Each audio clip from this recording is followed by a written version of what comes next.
Welcome to the Sunmall Podcast, where we interview the stars of e-commerce. Today we have Dean Packingham. And first question is, maybe you can talk about your backstory, um, coming from a meteorologist background and how that led to the world of e-commerce. Sure. It's quite a pivot of trading one forecasting where you can manage to be wrong a little bit more than when you're forecasting how much you're going to sell for a season or what have you. But ever since I was about 5 years old, that's all I wanted to be was a meteorologist. And I did it for a little over 26 years. Then getting tired of the shift work because it was 26 years of rotating shift work. So it was getting harder as I was getting toward 50. And I decided to, once I fell in love with another thing, I decided to make the jump and I fell in love with doing this hot cocoa business. Makes sense. So maybe you can talk a little bit more about the brand itself. What do you guys sell? A little bit of the inspiration there. Sure. It all started back in 2012. My kids at the time, Mike and Jen, were 13 and 9. And my daughter, every single day, because we live in northern Minnesota, would come in from playing outside, throw her snow covered clothes all over the place. And she would want hot cocoa every single day that it was cold.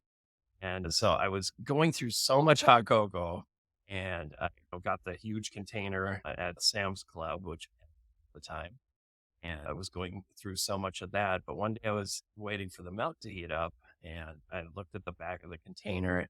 I believe what was in there. So I told my daughter at the time, I said, Jen, we should make our own hot cocoa. And being a 9-year-old, she's like, yeah. And I'm like, we should be the best in the world. And she, yeah. That's when I found out I was OCD and I was going to spend the rest of my next year of my life trying to perfect hot cocoa mix for my kids. So and it started from very simple beginnings to try to perfect it for my own family. I got carried away. I tried 70 cocoa powders. I tried every iteration of a recipe. And we eventually came, after hundreds of trials, we eventually came on the one that I fell in love with. Makes sense. Your kids wanted it, and then you got inspired just for them, and then really got into the weeds, and then just natural interest. Yeah. So at first it was friends and family. So everybody was getting into my family because I was making so much of this stuff. And they were all telling me they loved it, but because they're family and they're friends, they have to tell you that pretty much. I didn't, after testing hundreds of samples and then friends and family saying they love it, you don't necessarily know, are people telling the truth? It wasn't really until I got out into the marketplace and heard the story, heard how people liked it, that I started to finally realize that. So maybe you can talk a little bit more about outside of the friends and family. How did you meet these people or get that initial feedback? Sure. So there's a store in my city here of Duluth, Minnesota. It's on the western tip of Lake Superior. It's very cold. We're sitting next to a big bowl of ice water all the time. So hot cocoa is kind of, everybody loves it up here. I was in my favorite store, a kitchen store, and I happened to be telling this story about how just a year of my life trying to perfect hot cocoa. I had no idea it was the owner of the store, and she asked if I would be interested in bringing some down for her to try. I brought some to her. She loved it. She helped me walk through the packaging aspects and get me in touch with the people in the state for licensing and stuff. And she helped me through every bit of that first iteration. I really wasn't even thinking at the time of going into retail. Just by happenstance, she walked me through it, and always been that entrepreneurial thing in my head, and it just off. So it was all really organic in that way. And after that success, she first said, I'll take 6 bags. Let's see how it goes. She blew through that in 2 days. And then she says, I'll take 24 bags. And I'm like, oh my God, it's really cool. I can bring my kids and we can see it on the shelf. So then I tried doing a little bit of cold calling, going to other stores and seeing how if I to other stores. I had one lady that was very mean and I was like, this isn't fun. So I just waited organically at first for other store owners to contact me. And how are these store owners finding you? Was it kind of word of mouth or they saw your website or Yeah, at first it was they would see it in that first store and they would want to also carry it. So that was initially how I got into a few stores in town. Now, this city of 86,000 people, there's over 40 retailers to sell it just in my town. So it's crazy how just by word of mouth, and I really never did other reaching out to try to sell it in other stores in Duluth, but it just took on a life of its own. So I think you mentioned how many stores you are in. Have you guys expanded outside of Minnesota or what's your retail expansion strategy? Sure. So we were fairly popular in our area of Minnesota at the time. We would do craft shows, holiday boutique shows. We did so many little shows on the weekend, drag the kids with me. And we had a really nice time. So we were initially selling, in a few stores and at tables for boutique shows. And beyond that, we were in contact with a rep from the Minneapolis area. People didn't really know us as well in Minneapolis, so we were a little bit nervous how that expansion would go. And from 18 to 300 stores within a year, it's largely smaller boutique stores, kitchen stores. So that was quite a jump for us. We got our first grocery retailer, which was a 30 store chain in Minneapolis and another 10 store retailer. So we were thinking, wow, this is huge. And thankfully, it went really well. It still does really well in the Minneapolis market. We then have now reached the Great Lakes region and the upper Midwest essentially as our base with Hy-Vee stores, Meyer stores, like 260 Meyer stores. And we're doing a test in Target this fall and Costco, Minnesota. That's awesome. First started at one store almost randomly and then just snowballed from there. Any tips on how to get into, obviously there's word of mouth, besides that? Sure. Basically, authentically connecting with people. Just hit the pavement instead of like just randomly selling to a bunch of stores. We hit the pavement, we would go visit every one of those stores. After a while, we did start to bring samples to stores. We kind of left them. We talked to all of the sales staff and just got to know people. So just by goodwill of reaching out and getting ourselves known. In terms of grocery, I think it's finding the right connection. It's been our experience if we find a category manager or a buyer for a distributor that really completely 100% believes in us, we know it's going to be synergistic and it's going to work for us. The other hand, if we've reached out to somebody and they're like, oh, I guess I'll take it, we'll try it for a while. If they're not completely bought in, just don't do as well. That totally makes sense. Really having, committed buy-in from both sides and then also trying to have a deep relationship. So you're set up for success. One thing you mentioned is that you guys used to go to a lot of shows. So were those kind of trade shows where you're trying to meet other retailers, or were those more farmers market kind of things where you're trying to build awareness with consumers? Or So we've never actually done a trade show yet, believe it or not. We were going to go just as COVID hit, and it was funny. It was canceled. Expo West was canceled, I think the day before it was about to begin. And so we didn't go to that one. We're making plans in the future to start some shows, but because we're self-funded, we're a two-person operation and we just slowly grow. There hasn't been huge pressure to get just all over the place. We've taken a bit more measured approach in which we try to double over each year and be able to fund whatever we grow into. maybe you can quickly talk about, did you guys ever think about raising outside capital? Yeah, we've tossed it around. Initially, it's a great story, but my best friend Amanda and I run the company. We were coworkers at the National Weather Service. So we were both meteorologists, but we both wanted out. And so we set a plan in place to get out. We bought a small gym, a franchise gym. We knew that it could provide enough money to live on, although we were taking a huge cut.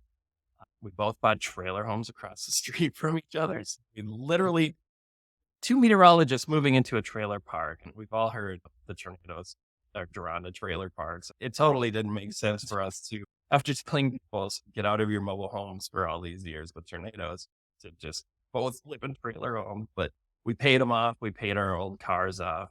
So we really had nothing at stake. We were all into this. And we were able to get a local bank to believe in us, to buy into us. We went to many banks to give us line of credit and to also be able to continue to grow that line of credit, which is tough because we didn't have collateral. We just sold everything and bought these little trailer homes. And so it was interesting. When you have collateral, you get more money, but we didn't have anything. So we were able to get a bank in our area after going to many banks that actually believed in us. We have thought about raising and stuff. So far, we've been able to kind of grow it at the pace we've wanted and are real comfortable with. So we haven't really pursued national reach yet. Really had to make some sacrifices for the business, but you got a strong believer in that certain bank to give you that line of credit, and then growing it in a deliberate manner. So you're set up for sustained long-term success. So one thing I wanted to dive deeper is that you mentioned, you tried a bunch of recipes in the beginning. So maybe you could talk a little bit more about the initial formulation and then how also you guys try to or change the product or make it better and add new products. Sure. So the beginning, it was really simple. I'm in my 50s right now. So I remember when I was a kid, hot cocoa was a lot more simple. My grandmother, she had this rubber container that had hot cocoa mix in it all the time. She mixed her milk powder, she mixed sugar and cocoa powder.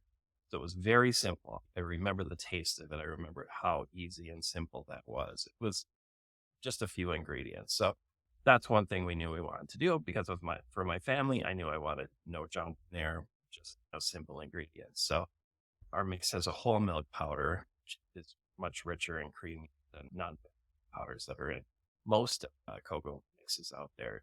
They even do have a milk powder.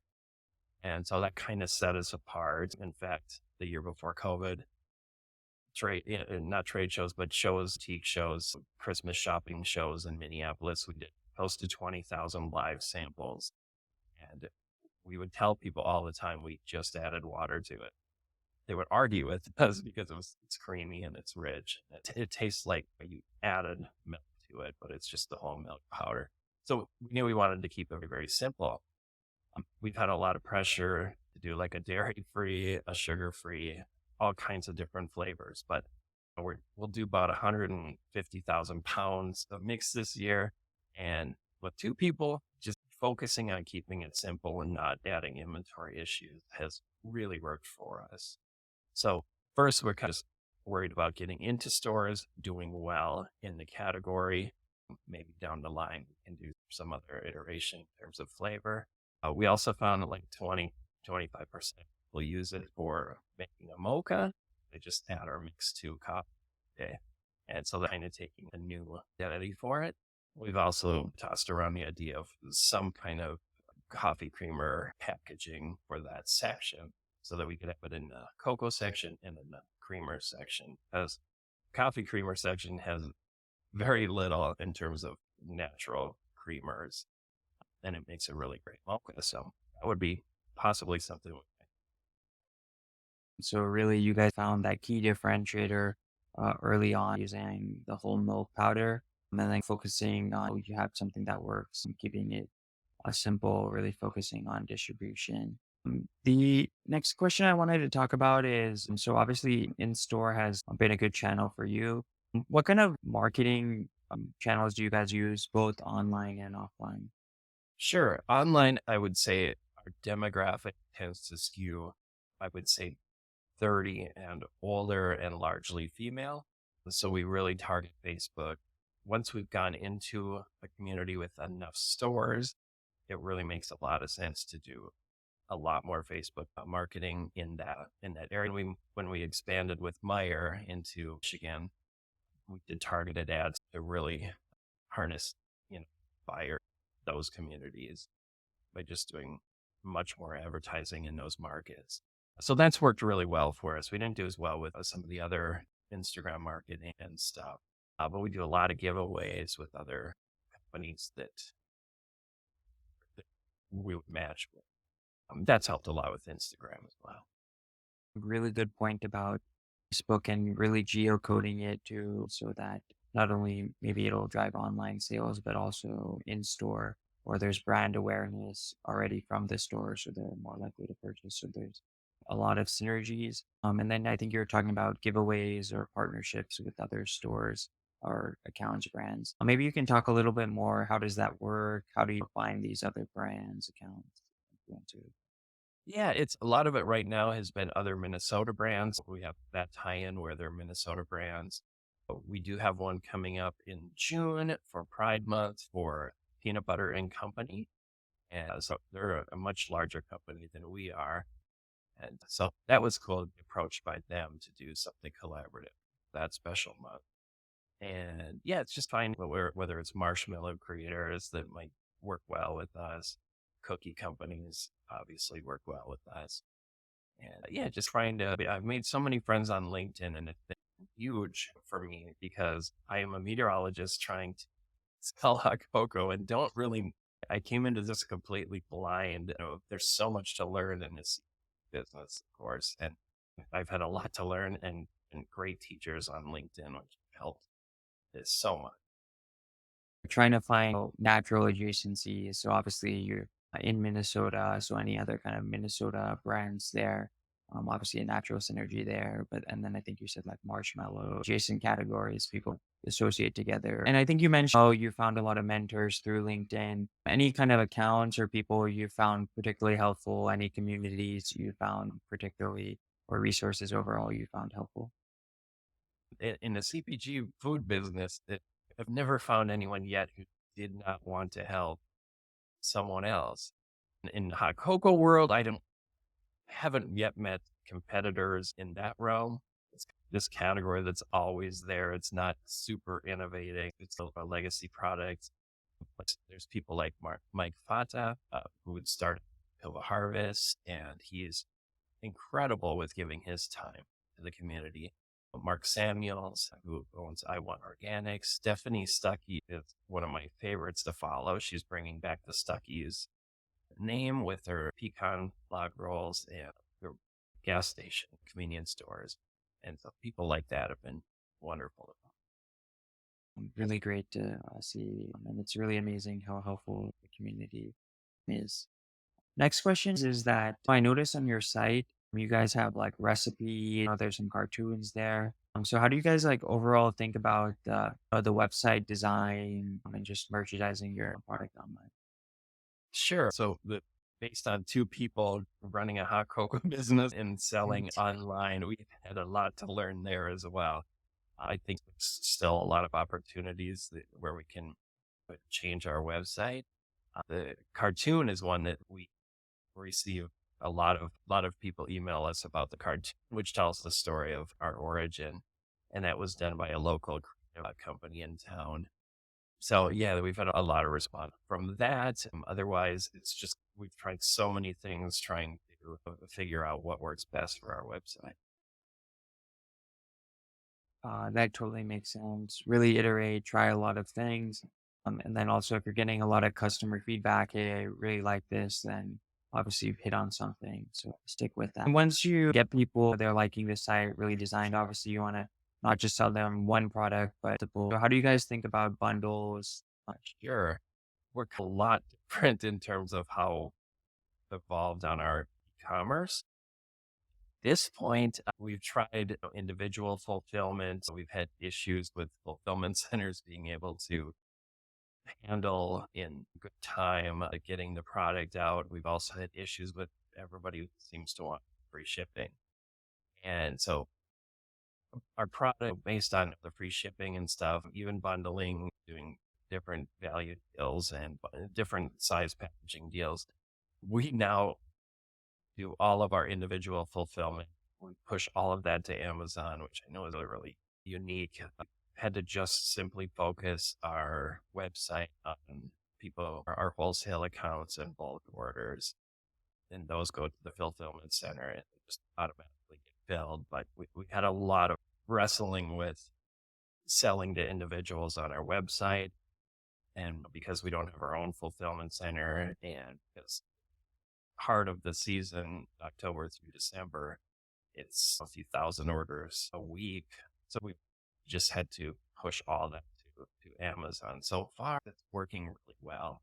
Whether we'll bring that back in house is still up for debate. But That was gonna be my next question is I saw on your site, you guys redirect for Amazon, and I think in the early stages, really makes sense to make the conscious decision to not focus as much on the logistical challenges and use Amazon, focus on wholesale to really make that easier. Maybe you can talk about, so you guys use Amazon fulfillment. How do you guys manufacture? Maybe a little more insight into your supply chain. sure. So initially, when we first started to expand into these 300 stores in old cities, Minneapolis, St. Paul, we knew at that point that we had to look into co-packers, and we either had to make our own facility or we had to use a contract packager. We were lucky at the time to be able to find one co-packer in the country who would return our calls based on the volume, which scared us, and we thought that was really something, but everybody else laughed at.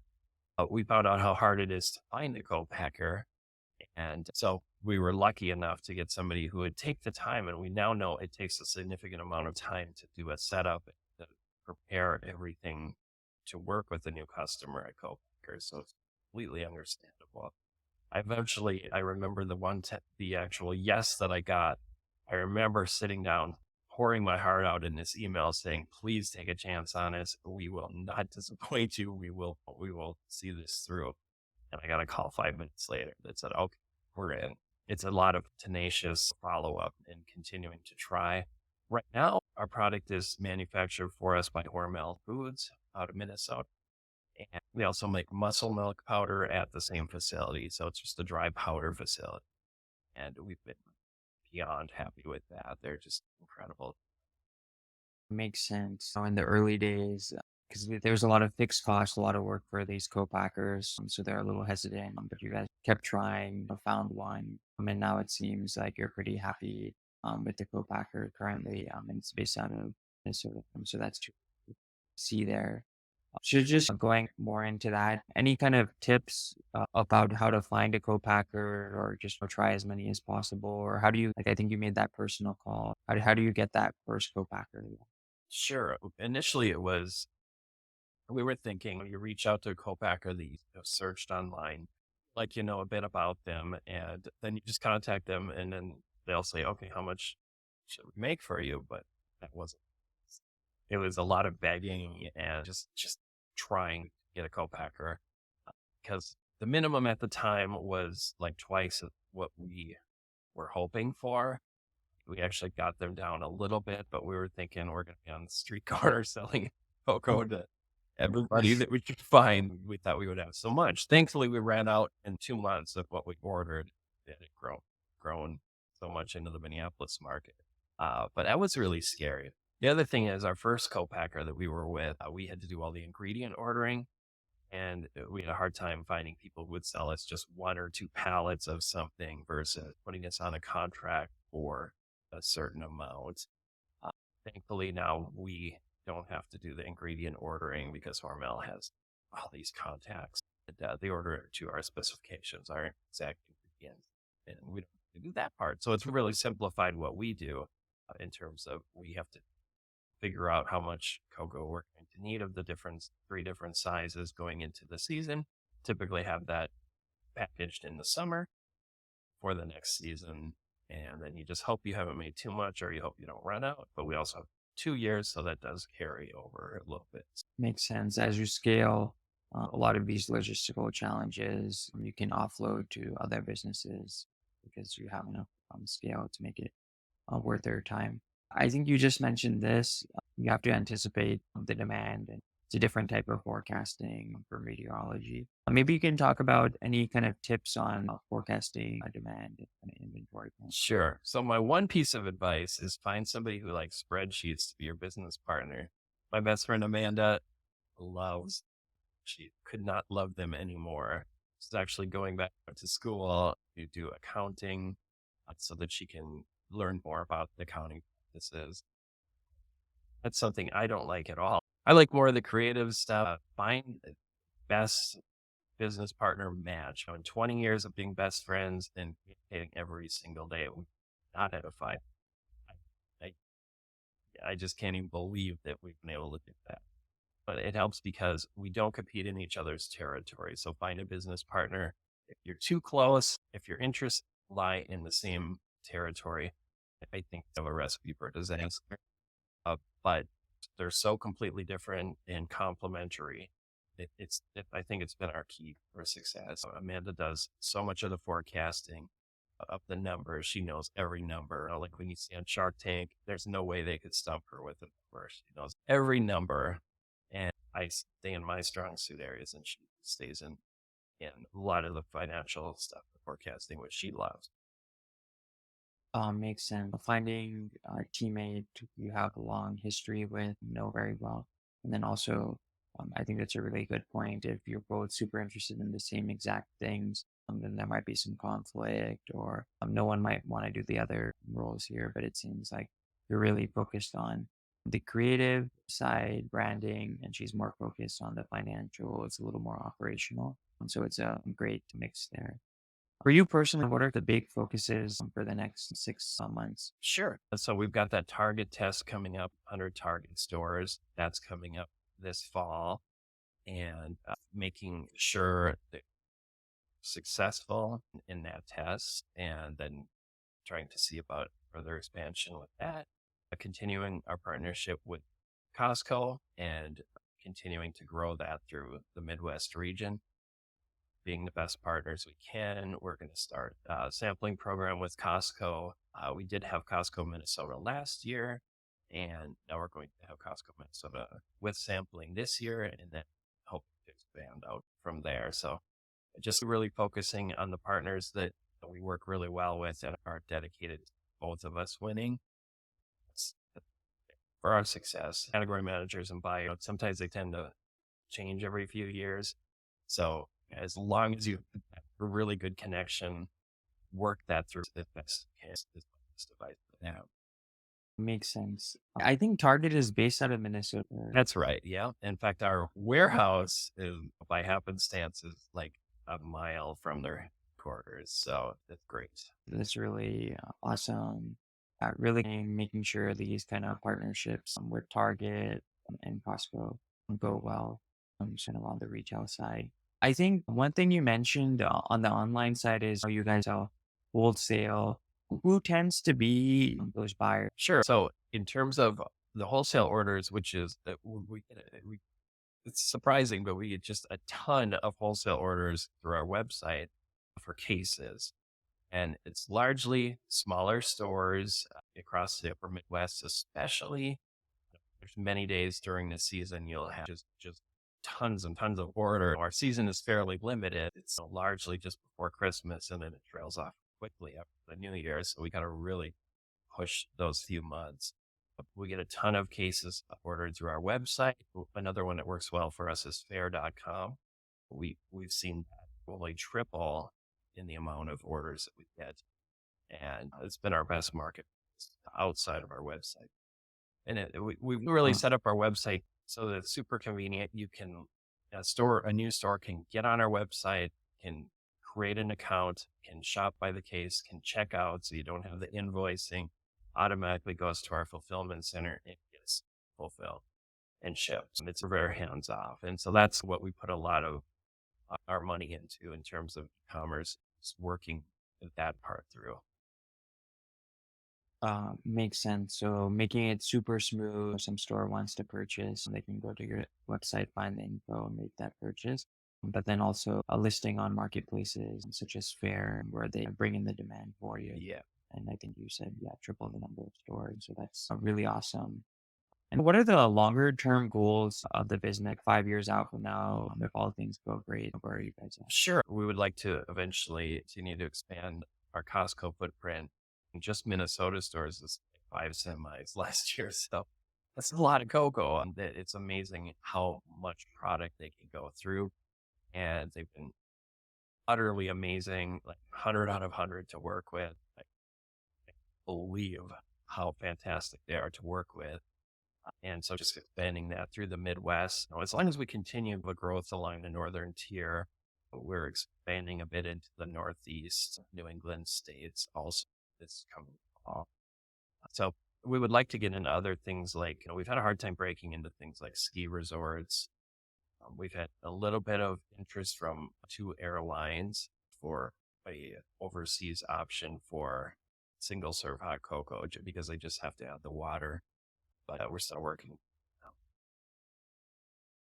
Totally makes sense. More stores and then maybe some other kind of adjacency such as ski resorts and airlines. So one thing it seems is like you really focus on you're in Minnesota and then geographically expanding outward from there. What is the rationale of expanding outward like that? Sure. Essentially, it's just we like to work with smaller distributors and the distributors so far that we've been in contact with and kind of cultivating and nurturing that relationship.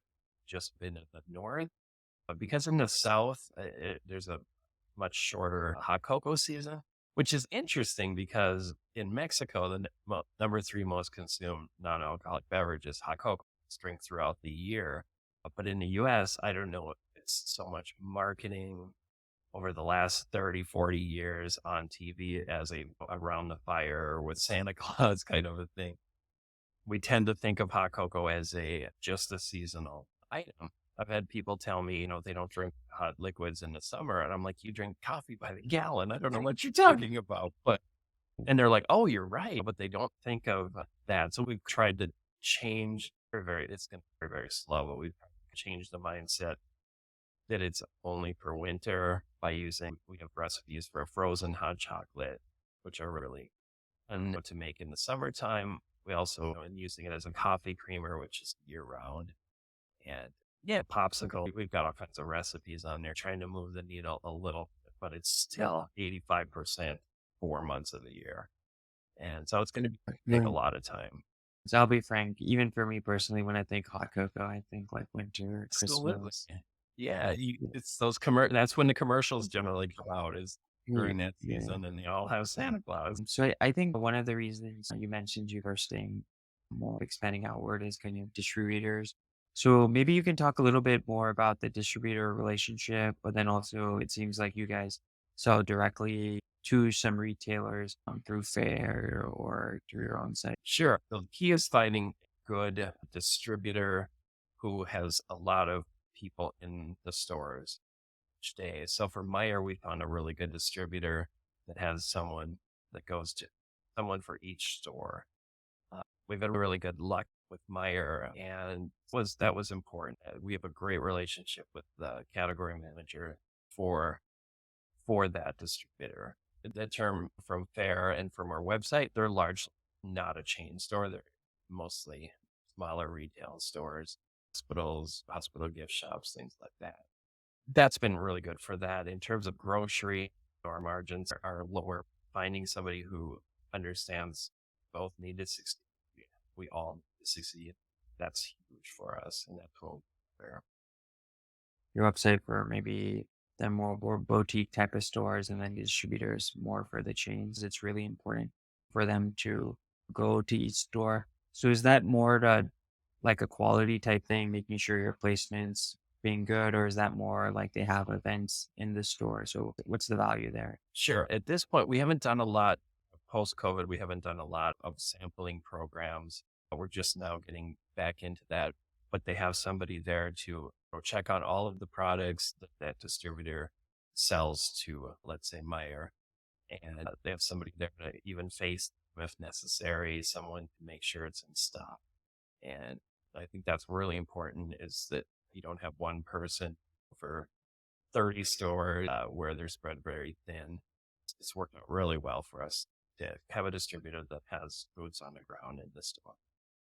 Yeah, you want to make sure your stocks products in there, the store doesn't have any problems. So if you were to do it yourself, it'd be hard to go to every single store, but the distributor might sell multiple products to that store. So it makes sense for them to send a person to each Yeah. store. And then wrap up questions here. Any overall trends you're excited about in e-commerce? Sure. I think because of growing recession concerns and stuff, I think there's obviously some impact in terms of higher end product spending, but people we're finding are still interested in what's in their food. So I think that hasn't taken as much of a dent as I thought maybe it would. In fact, for us, it's been largely unchained. So it's just continuing to reinforce the food items that just don't have a lot of junk in. Other things that are interesting in the future is, like you said, bundling, and then just finding ways for people to get the product when they want it, where they are, wherever they are, spreading ourselves so that it's accessible in many locations. Makes sense. Really get the reach there. And then final question is any kind of brand you've purchased from recently that you were really impressed with? Yeah, I love Stuckey's. The pecan rolls, I just think that's a comeback story that it's just so much fun to watch, and it shows because all Stephanie Stuckey's videos are just a blast to watch and reconnect with something that was going away that's being brought back to her family name. And so I think that's what really fun to watch. It's right now it's one of my favorite brands to watch.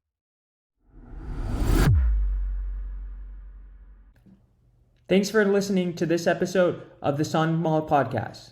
Please make sure to subscribe.